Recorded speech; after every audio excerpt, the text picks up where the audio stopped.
This interview was originally recorded for the Steve Hatherly Show on TBS EFM.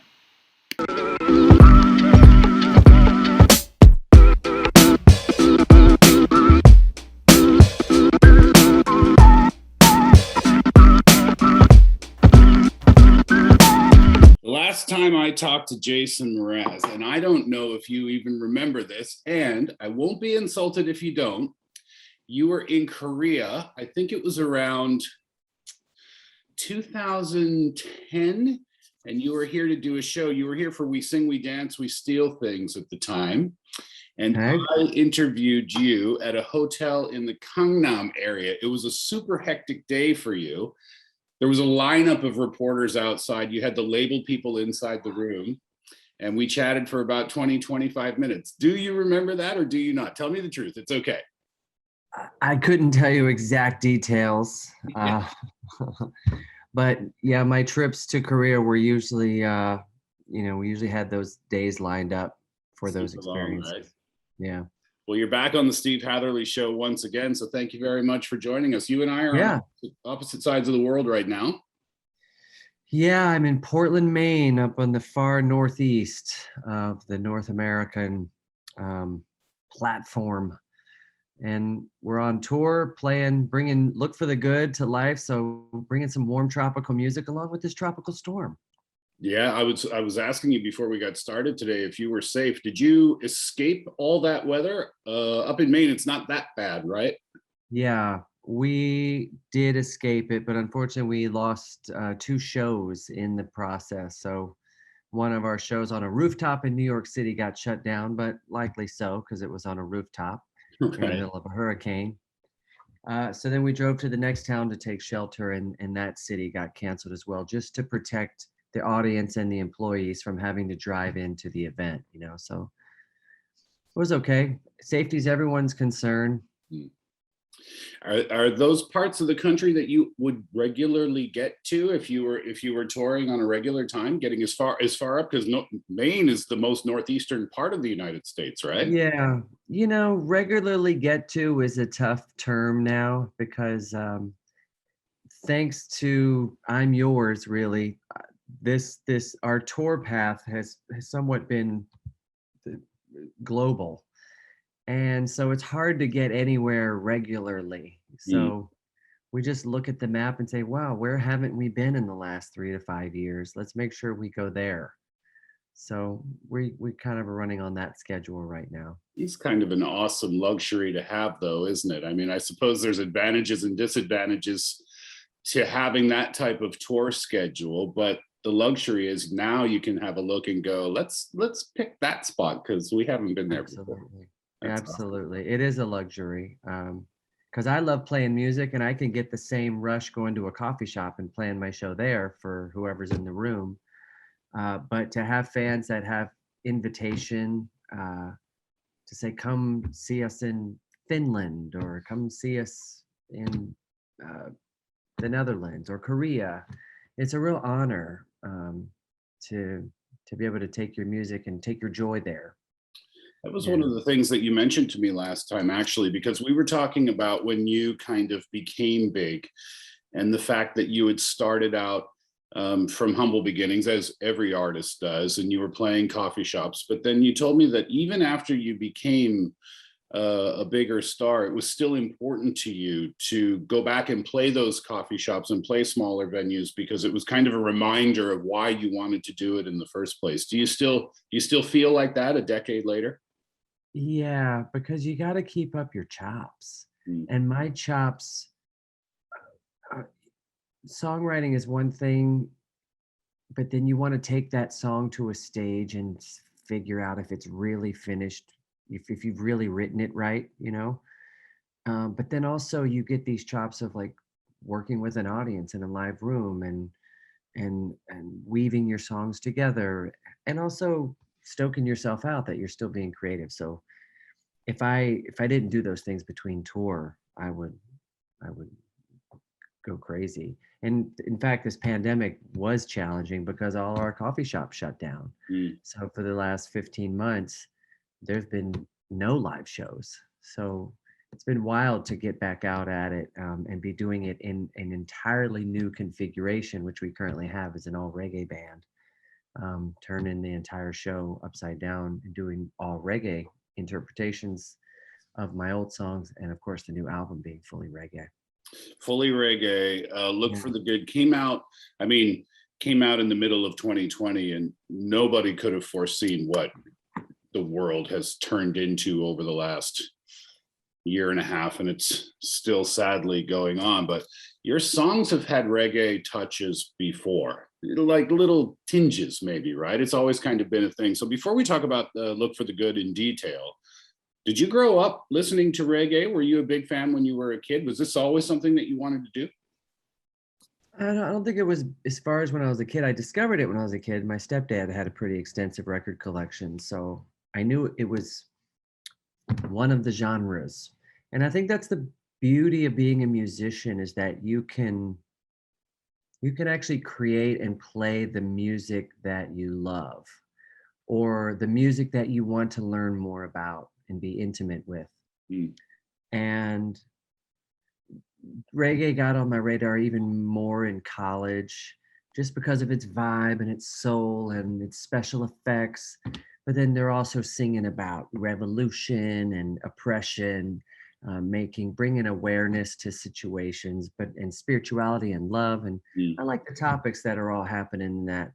And as I got older, it just became even more relevant, especially going into a really challenging year like 2020. So I'd had this dream that one day I would mess around with more reggae music, and it aligned when I met Michael Goldwasser, the producer of the Yeah, album. big reggae producer, right? Mm. Yep, yep. And it was his invitation. He said, "Hey, I think we should do something together." And the urgency of 2020 approaching, which we just knew was going to be a year of heated debate. Mhm. And we wanted to be on the road with music that had a message of unity, to basically just shine a light of peace during what we knew would be a challenging year. So Yeah. that's really what fueled the record, was timing. And yeah, you're right. I mean, it did line up perfectly because it wasn't just the pandemic in the United States. Politically, it was a very tough time for people as well. It was a time that divided the country. So I guess is that the general theme of this album, is let's not forget that we're all from kind of the same place, and peace and love for each other is important.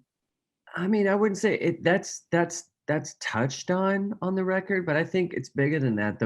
I think world peace begins within. Mm. So each one of us sits in what we feel like is the center of the universe, just looking out and everything's crazy and we want to try to change everything and save the world.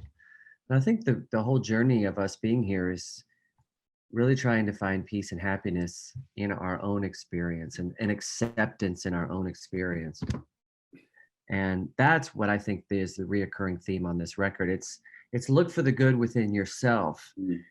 to enjoy the ride or have mastery over your nervous system while we're here, because regardless of what year it is, 2020 or pandemic, this or that, in life there will always be suffering.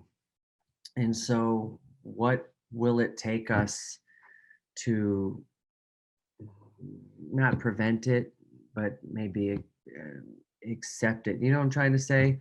Um, I think this is something that I was talking about with my friend the other day, and I think this is a theory that I came upon, but heard about a few years ago, is that from the moment you wake up in the morning until you go to bed at night, everything that happens around you is chaos, and you can't control that.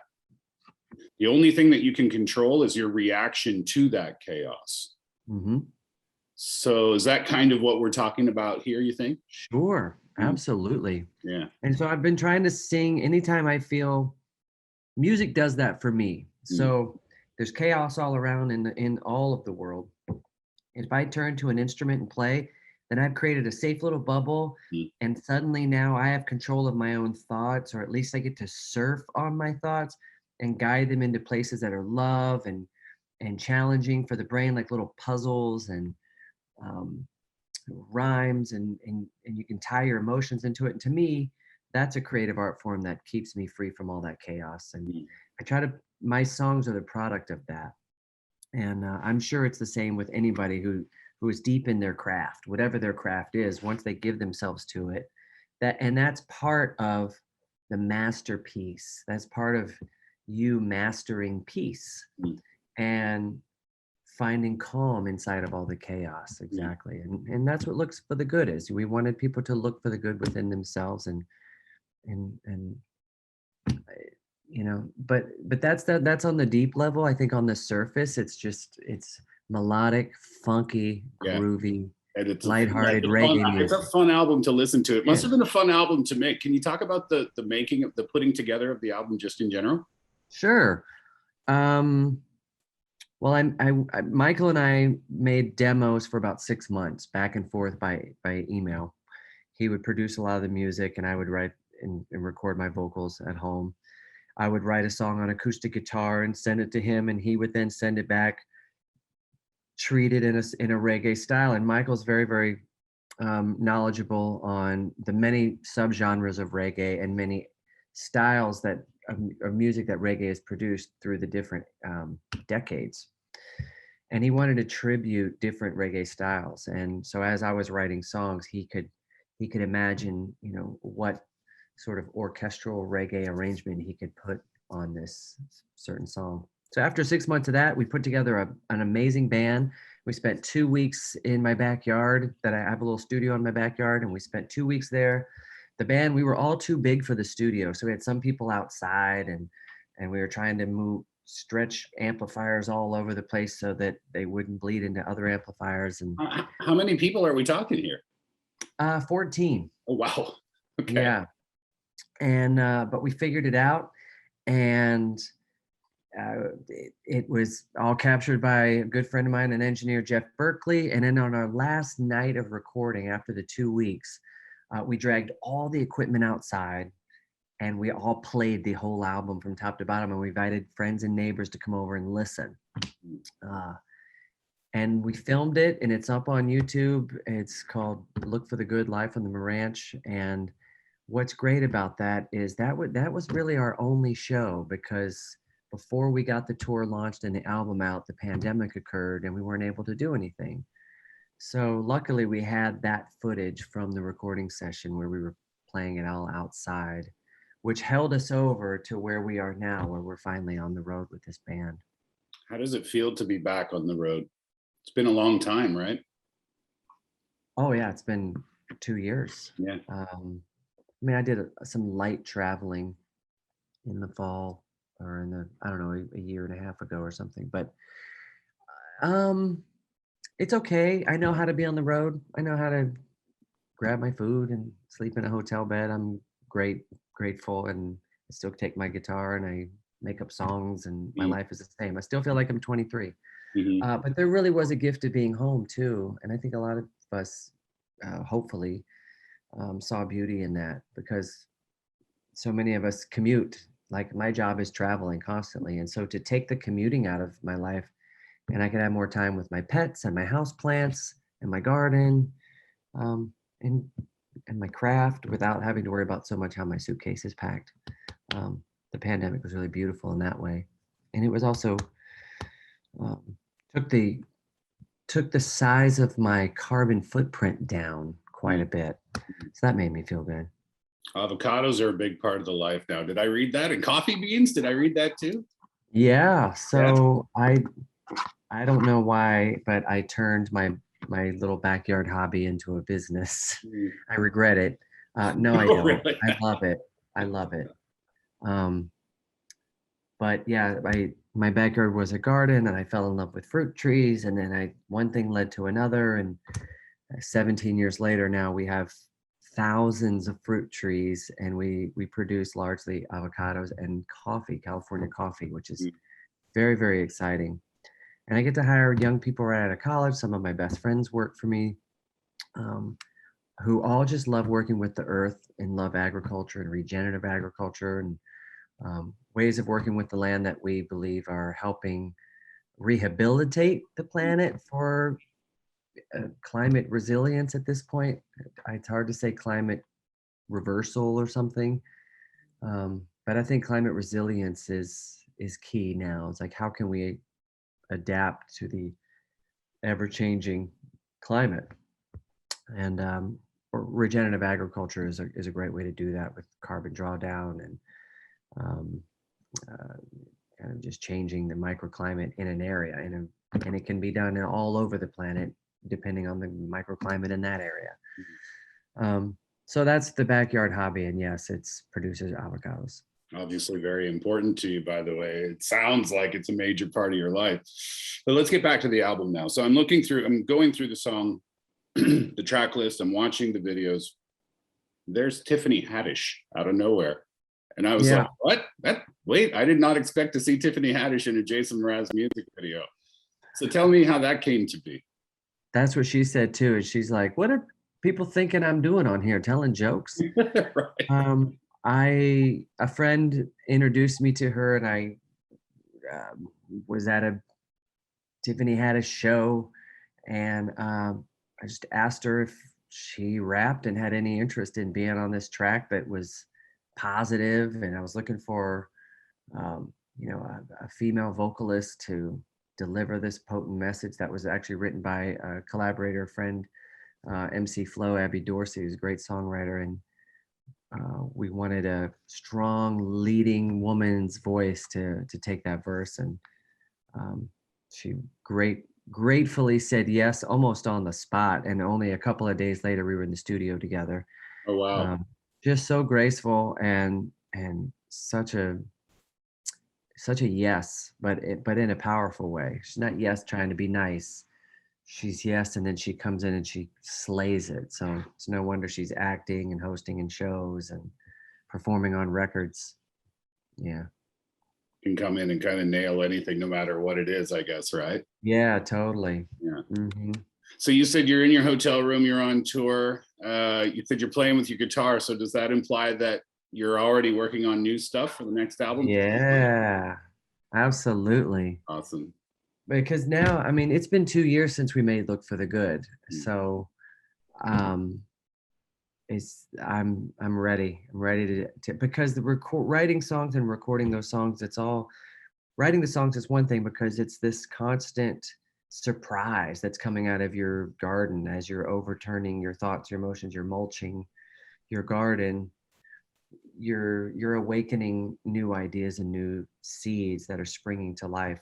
And then the recording process is much like it's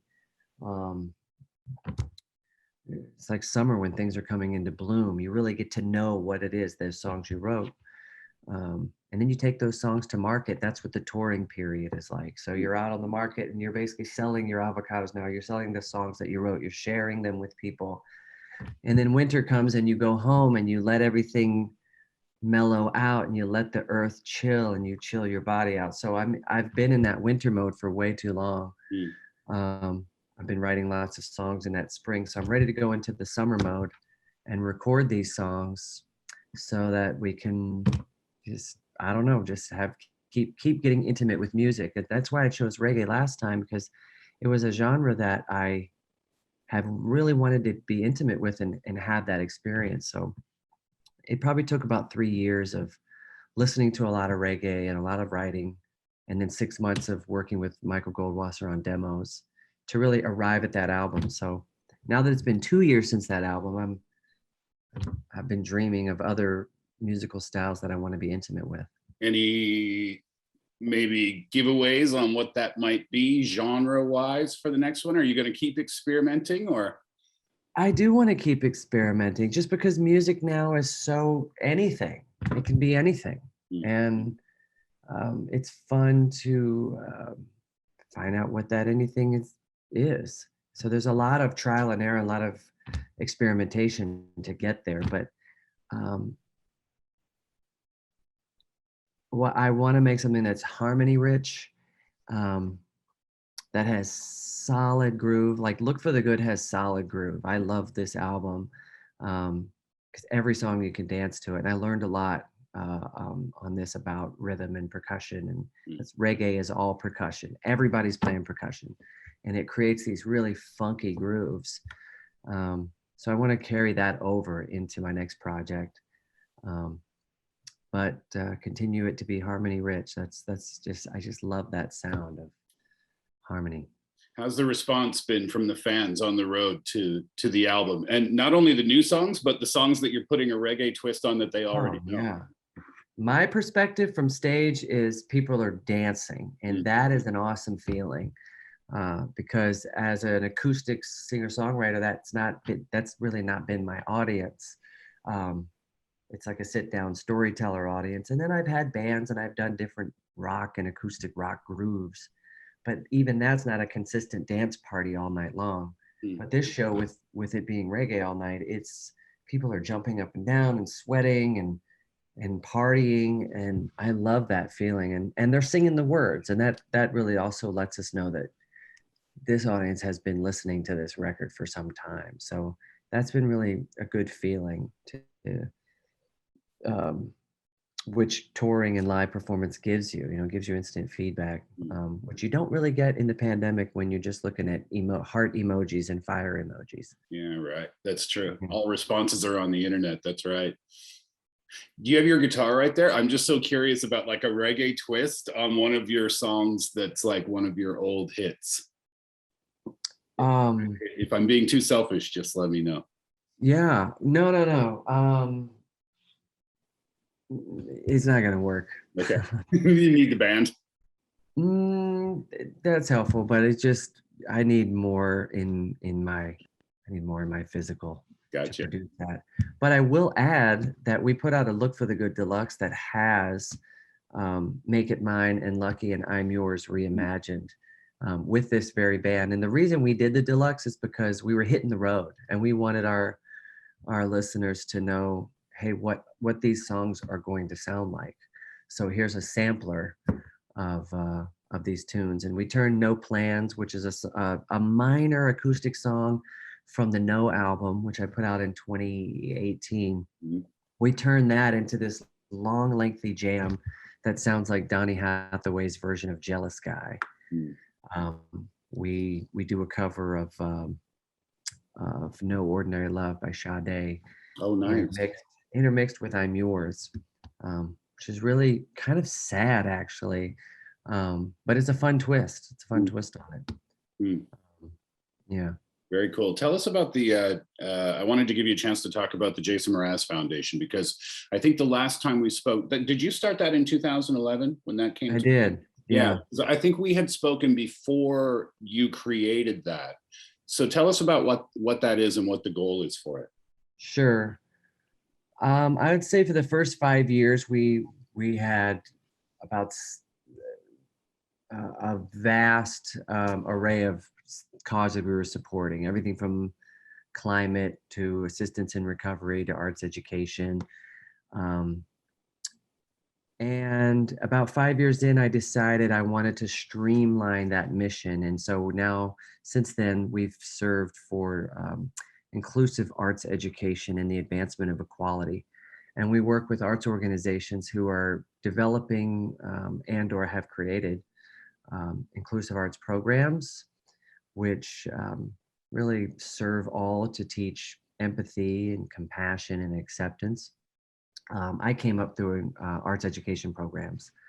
So without those programs and without donors to those programs, I wouldn't have had the creative free space Mm. to learn that I could do all this in my adult life. And it was really the programs of my youth that gave me the tools to be who I get to be. So I wanted to help perpetuate those programs and specifically those that are advancing equality through inclusivity. So it's been going really, really well, given well over $1 million. And Amazing. this year during the pandemic, wrote $80,000 to various nonprofits all across the US because everyone was struggling at this time. But Mm. regardless of struggle, we just know everybody can do a lot with a little. So um, we're happy to, and money is generated from the tour. So people do send donations to JMF, which is wonderful. Mm. We always accept those, but just by coming to a show, you've already donated, and that really helps us generate lots and lots of money for lots and lots of great causes. Fantastic. So what's the rest of the tour schedule look like in the States then? From Maine, where are you off to next? How many more months are you doing? We're only doing 4 more shows, and then that's it for a little while. I'm soon announcing, it hasn't been announced yet, but I'm announcing some more tour dates later in the year. But we're about to drive this reggae boat back to the dock and park it for a while. So it's only 4 more shows. We were just out for a month, and we took a chance on venues being open and audiences being ready for it. And I think we still need a little more time. Yeah. It's mixed feelings out here on the road. So safety is everyone's concern, and happiness is everyone's concern. So we're gonna ease back a little bit. And yeah. Anxious to get back to Korea someday? You are so incredibly popular here. I would love to come back. You remember that I think the first show you did here was at that EBS space, right? Yeah. Well, I was with Toca Rivera. I think it was 2005. Yeah. Yeah, that was probably one of my first performances of I'm Yours. It was a brand new song for me. Maybe it was 2006 or 7 when we did that show. But I'm Yours was brand new, and I hadn't performed it very much. And I know I remember including it in the set list that night with Toca Rivera, and the response that we got from that program, and then eventually through YouTube where it landed eventually. It really was I don't know, like an indicator or like a pivotal show for us, especially, you know, being able to be invited back to Korea so many times since then. Yeah, of course. But that was not originally on the set list for that night. Well, the song wasn't released yet. The song hadn't even been recorded yet. Wow. I never knew this story. Yeah. Yeah. Because that tour, I was touring my second album. And it was during that time that I wrote I'm Yours and decided to start playing it live that it then prompted me to put it on my third album. Really cool. Well, whenever you do get back here to Korea, obviously everybody's going to be excited to see you again, and that includes us on our Humble Radio program. So hopefully, when you do make it back to this part of the world, you can come and say hi and have a chat and give us an update on how you're doing then. All right. Thanks, Steve. I appreciate that. Absolutely. If you haven't heard it yet, go check it out and buy it. It's called Look for the Good. It's Jason Mraz's reggae album. I've heard the whole thing, and it is, just like Jason said, it's a fun, dancey, groovy album that you are guaranteed to enjoy. Mr. Mraz, thank you so much for taking the time from, I think you're in your hotel room there, so a little, really private time for you. So really appreciate the time, and it was great to catch up with you again. Thanks, Steve. I appreciate you taking the time as well. Absolutely. Be safe, my friend. All right. Same to you. A lot of fun to catch up with Jason Mraz after so many years, after meeting him for the first time. I really enjoyed that. Hopefully it's not the last time I get to chat with the talented artist. I hope you enjoyed it. Don't forget to hit subscribe, hit like, share the video, and hit that bell as well so you can get the notifications every time a new video is up. Have a good one. We'll see you for the next one.